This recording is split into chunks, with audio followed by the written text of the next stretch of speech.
The Leukemia and Lymphoma Society is headquartered in New York, but it is a national organization. We're actually the largest privately funded health organization doing research for blood cancer. We raised about $72 million last year for cancer research. We also pay for financial assistance for patients. Those things are funded privately, so it's not necessarily money coming from our fundraising campaigns. We spend anywhere between $5,000 and $10,000 a year on a patient that qualifies.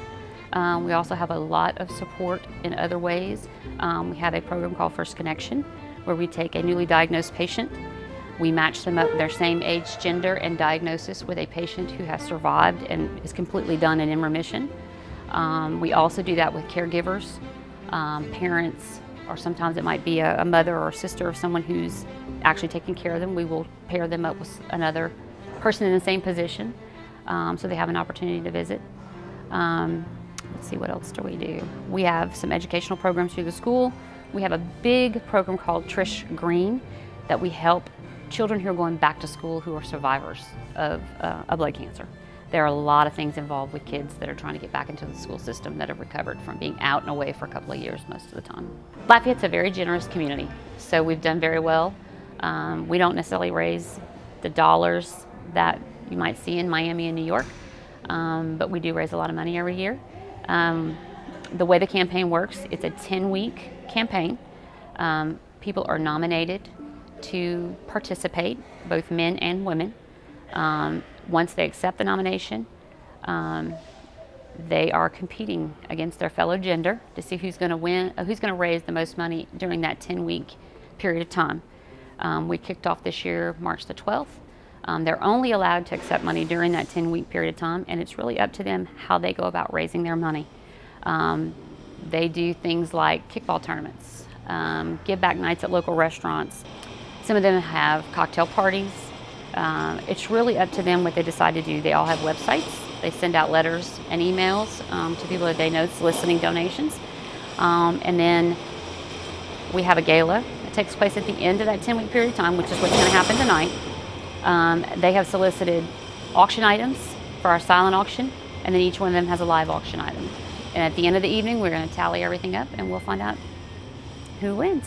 It is strictly going to be on who raised the most money. I got nominated by several people at the office, and it's been an incredible journey.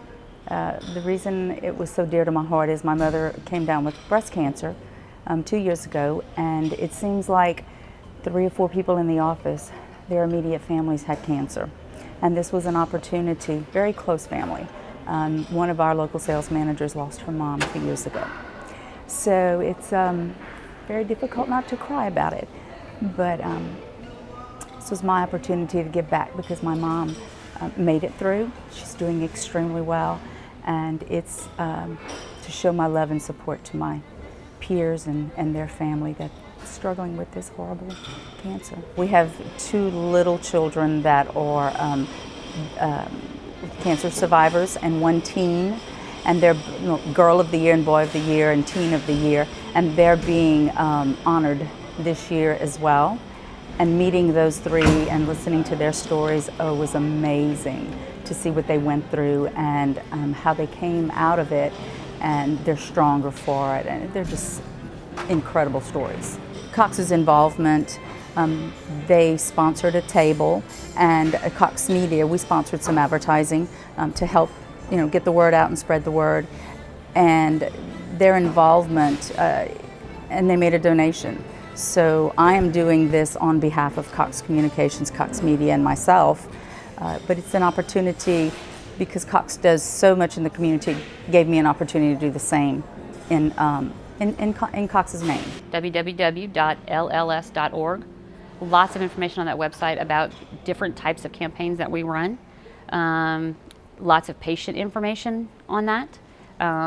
If a patient is newly diagnosed, they can go to that website, get information about their particular diagnosis. They can find out about applying for financial assistance. They can also find out about all the other support systems that we offer.